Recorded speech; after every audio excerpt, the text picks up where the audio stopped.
Hey, welcome back to Education Through Music, the podcast.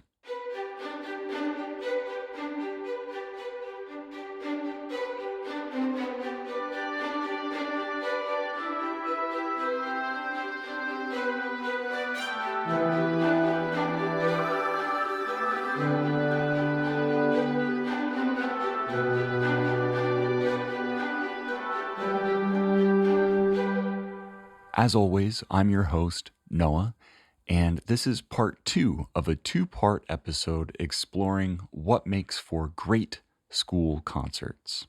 If you haven't heard part 1 yet, I highly recommend going back and taking a listen so that part 2 will make a little more sense.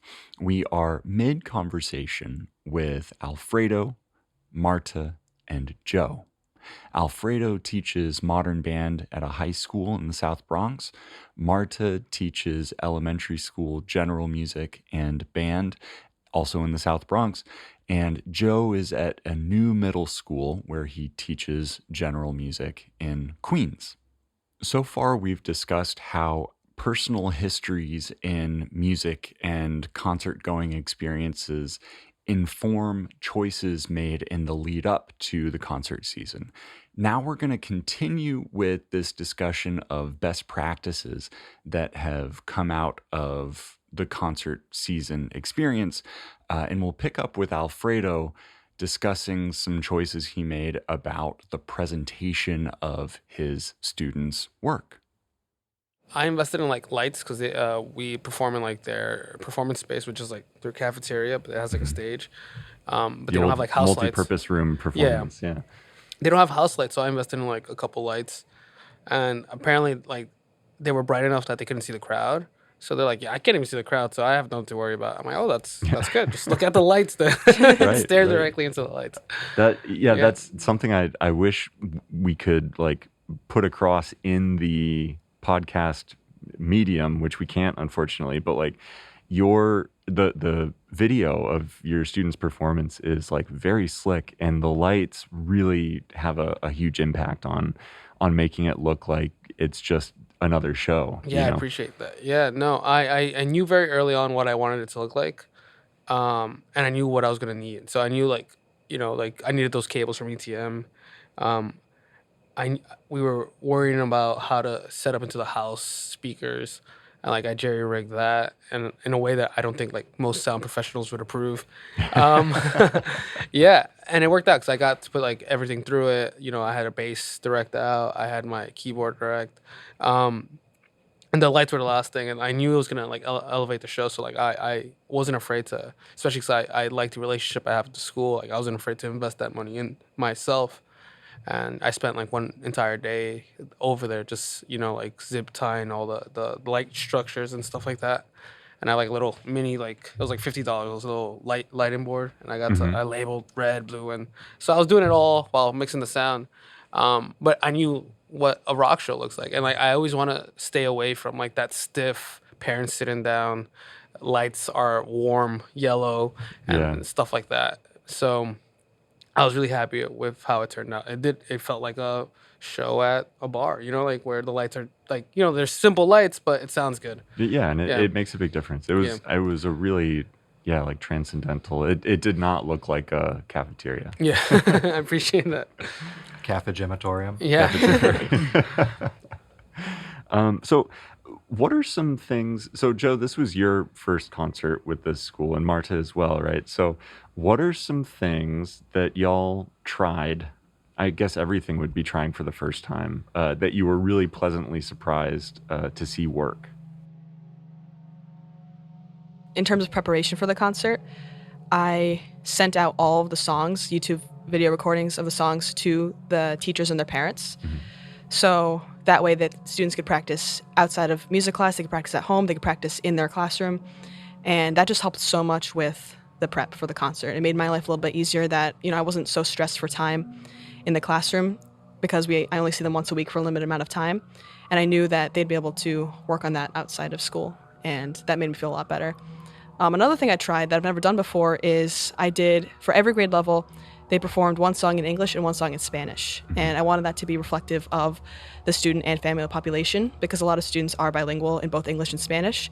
And even for the students who don't speak Spanish, I was very pleasantly surprised that the students who were native Spanish speakers were able to help, and they were very eager to help the other ones learn how to speak Spanish for those songs. So I was pleasantly surprised by that, and I would totally do it again. Very cool. Here's an example of one of the bilingual pieces that Marta is referencing here from her winter concert. Maybe you'll agree, I find this one so charming.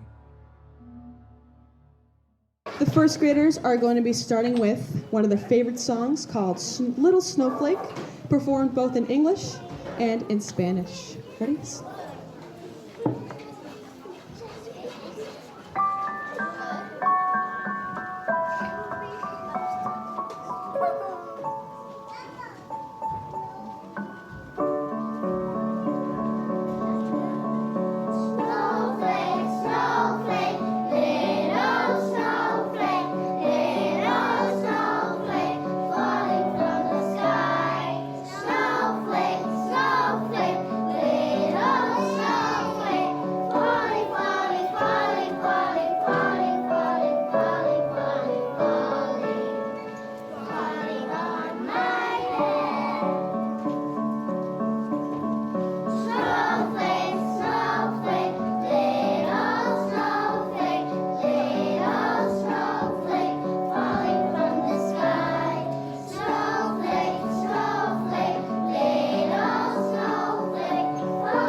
So as far as time goes, I had very little to work with. So I kind of just had to figure out what was going to work and what wasn't going to work right away. And what worked, I only realized worked because I found out the hard way that it didn't work.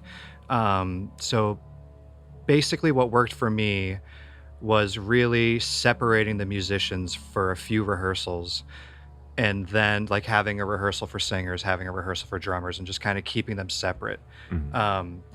And then for the final 2 rehearsals, bringing them together. And that helped a lot, honestly, with keeping every musician engaged and enthusiastic. And I realized that was the way to go, because our very first rehearsal, I tried to get everyone in there and just try to like get it done. And it was too wild. Almost all these kids have never had a single like live music performance situation experience in their life. So they obviously don't know what it takes to put on a concert. So what I needed was smaller groups for a little while to explain, this is how you put on a show. Right. It was really difficult to explain that to like 70 kids at once. And when I say 70, I was stoked that, you know, when I gauged interest with all these students, so many wanted to do it. But then you get all of them in one room and you can't really even get a word out. Right. So I learned very quickly, I need to separate musicians. And that's what I did, and it worked, and it kept everyone enthused and engaged. And then, like I said, the final 2 rehearsals, everyone got together and we were actually able to do it. To give you a sense of what came of these efforts, here is a clip from Joe's concert.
Right. So the common thread I'm hearing in both of these is you've got students, you're breaking into sectionals so that they can get a little bit more individuated attention, and so that you can get all the necessary points across that you couldn't in a room of 70 kids who don't even have like the foundational steps that you want to work on with them. But then like Marta's sending home the practice files, the YouTube videos. That's a little bit of sectional work too. I mean, it's like individual practice, but like providing for that is such an important thing for a kid who's not going to be able to get as much out of a group rehearsal as they could with a little bit of quiet, a little bit of separation, and in their own like practice space. Not that everybody's going to use it, but the students who need it are going to, and they'll have it. Yeah. No, I think that's perfect what you did. Again, my stuff is way on a smaller scale because I have maybe like 20 kids who are in my modern band, but also the age makes such a difference to where like at this point a lot of the work is automated, where they're the ones figuring out the song form, they're the ones learning their parts and looking up the chords, and I'm helping out. Again, I feel like a coach, right? Like the coach is not out there; they're in the game. I just feel like I'm helping them out and calling the plays. Really been helpful. My kids started playing in October, and we were lucky enough to get a grant from Notre Dame over the summer, which took forever to come in, but we eventually got functioning instruments, right? These guys were using a bass guitar with all the electronics ripped out, so they couldn't hear the bass for like a couple weeks, and in November we finally got that stuff delivered. And luckily now we have like two of everything. So while one group's rehearsing, the other group's learning the other song, and we're mixing and matching like that. And that's we did 4 songs in December, right? For kids that have never performed as a band, and it was a big deal, They've realized the workflow, and in this month we're tackling like 10 songs, and like they're almost done with 10 songs. I'm like, this is insane. And it's because of that swap in, like subbing in, subbing out, sports coach thing I have going on. But the sectional thing, I can't, and then just adding them together is because I have a couple seniors that are doing like a musical with the sister school, so they're not able to rehearse all the time with us. But I got the other kids just getting the chords ready, so when it's time to plug them in, we got it. And those kids came in at the last second and they did their parts like it was nothing. So it's a good workflow to keep going. What advice would you give to someone who's just beginning preparations for their first ever school concert? Maybe they've got something coming up in February or in the spring, and they're just embarking on this process. What would you tell them? Something maybe you wish you had known in October, November? Definitely manage your people's expectations, right? I don't think that if you're given 2 weeks to start do a show with kids who've never been in a music class, they're expecting the world, right? Put something on that looks good and sounds good, even if it's 10 minutes long, will just be enough, I think that we get in our heads as performers because we want to do the best possible show, but sometimes those 10 minutes are all we got, and if they're the best 10 minutes, I'd rather watch 10 good minutes than 30 fumbling minutes. And I think as a parent, I'd do the same, because parents check out too, and it's not their fault, but it becomes a worse reflection if you're forcing 30 minutes of content that doesn't really work. So definitely manage your expectations and use what you got, like either it's a broken bass or a mic to a keyboard, do what you got to do, but keep it realistic, definitely. I would say that it's never too early to start preparing for the concert. As soon as you're able to, pick out the repertoire, start rehearsing it. And if you do get to a point where the students know it really well and it's becoming easy for them to perform it, then add elements to make it more challenging, like add some movement, add some instruments, and that will make the performance even more interesting. And another thing is audience etiquette. I found that during the dress rehearsal, a lot of kids had never even been in an audience before. And in the concert, they're going to be performing and listening to the rest of their peers throughout the school. So being able to talk about the expectations of being in an audience and being respectful to their peers that are performing on stage was super important for that as well. Be realistic. Understand how much time you actually have. If you are assigned with making sure that every single student in this school has a concert or takes part in the concert, and you have 2 weeks at a school that you're at twice a week, 15-minute lunch clubs, do a sign-up sheet. Don't try to force every student in that school to be part of the concert if you don't have a lot of time. Do a sign-up sheet. Even like do a little audition process, but not to count anyone out, but to find out like where they would best fit in the band or in the group. And really choose your rep based on what you can get done in time. Because it's not worth the added stress of trying to accomplish something that you know is almost insurmountable. Right. And I mean, these are authentic approaches to putting on shows too. Like I'm thinking of like some shows I've seen recently where there were like 5 people in the booth with the soundboard. There were, I mean, it's just 5 people on stage, right? But there were all these people who were part of the making the sound happen. There are people at the door taking tickets. Like there's a lot that goes into putting on a performance. So, and the performance itself is part of the process for getting more people involved. Like if you want everybody in the school community to be involved in a concert, sometimes you have to start with a good concert. It's like a chicken or an egg situation, right? But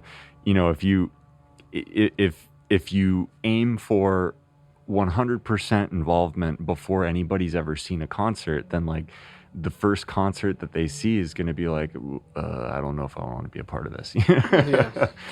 So that was something I was worried about, honestly. Right. Rushing into this thing, I was like, is this gonna bomb? And now all of a sudden kids aren't going to be excited about music. Very luckily that wasn't the case. Right. I'm so glad that wasn't the case. And it went very, very well. But I definitely had some moments of like, wow, there is really not a lot of time to put this together. So figuring out how to manage the time that I had on the spot was super important. I feel like there's a hack to that. I feel like we got into music for like because we like playing, but also like that idea that someday we could be like a rock star and get into that treatment. You know, I was able to channel that energy very early on and gauge interest. I'm like, there's perks to joining this band, you know, and like the tiniest thing like makes the difference. Like they feel that rock star vibe, you know. Like in elementary school, it could be like a special name tag that they get on their desk.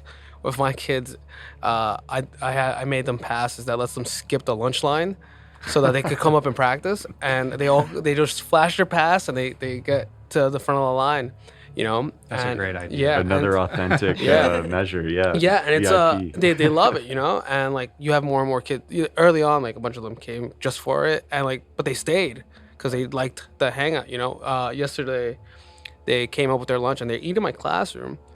And we were just watching Rock Countdown, you know, on YouTube, seeing like what were the top 10 songs of the 2000s. And I was just hanging out with all the band members. We were watching rock videos.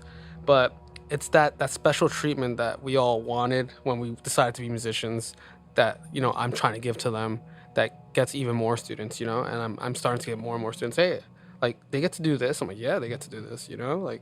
They're musicians, like they get that tiny bit of special treatment. Right. Yeah. Right. Enjoy it while it lasts. Yeah.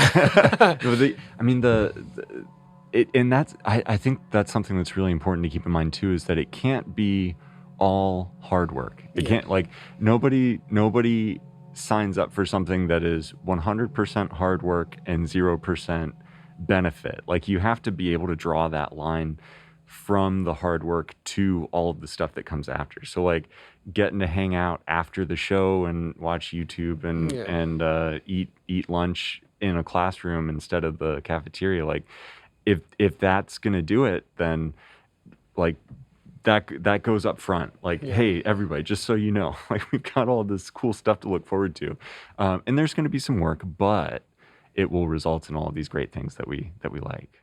Here's a clip of Alfredo's rock stars performing at his winter concert.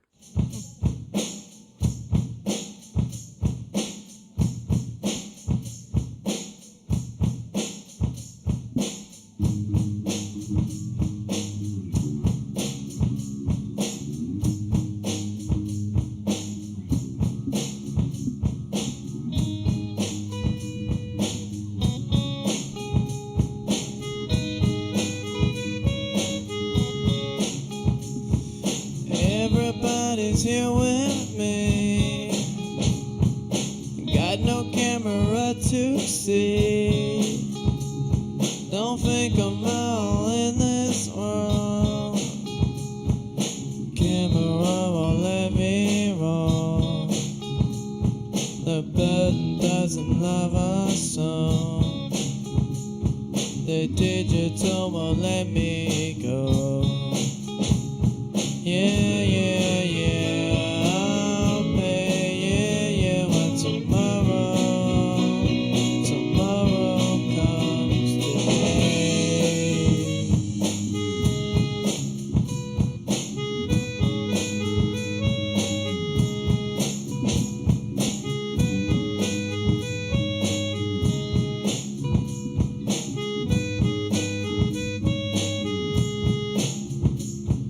Stereo, I want it all. It's taking me far too long. Don't think I'm all in this world. Don't think I'll be here too long.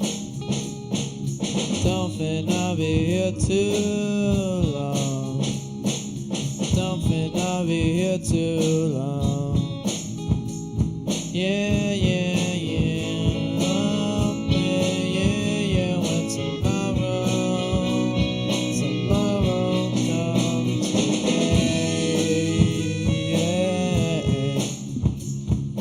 La la la la la la. La la la la la la. La la la la la la.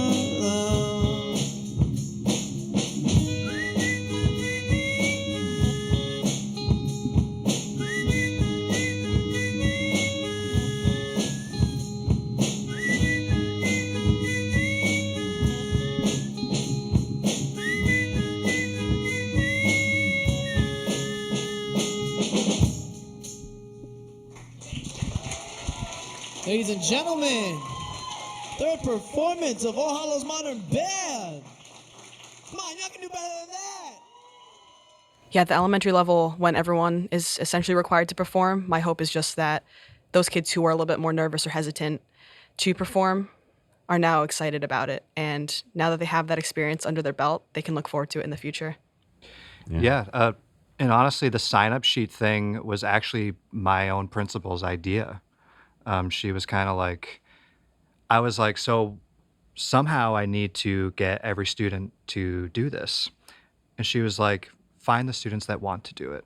And I was like, thank you for telling me that, because that's the answer I was looking for. But that's what worked. That's what was able to keep everyone kind of engaged. Yeah, and you'll have more signups next time. Right. That's because they saw a cool example. Yeah, and you can honestly see it in the kids' faces during the concert in the audience. It's a little sad that they're not out there, but it's also like, hey, look what you get to do next time. You know, Right. this is You what we're get doing. to you just sign the paper. Yeah. So we're just about at time. I want to make sure I get a chance to say thank you all for being here and sharing your valuable insight with the listeners. Thank you. Thank you Thank for having you. us. Yeah. Thanks, Noah. Right. And I would be remiss if I didn't take a moment to thank you as well, dear listener, for spending this time with us. So thank you. But now I have a request. If you've been listening to the show and you find it useful or you find it entertaining, please take a moment to rate and or review the show on whatever platform you're using to listen to it. This way, the algorithm at Spotify or Apple Podcasts or wherever gets the impression that this is the kind of show that it ought to recommend to people like you. Thanks so much.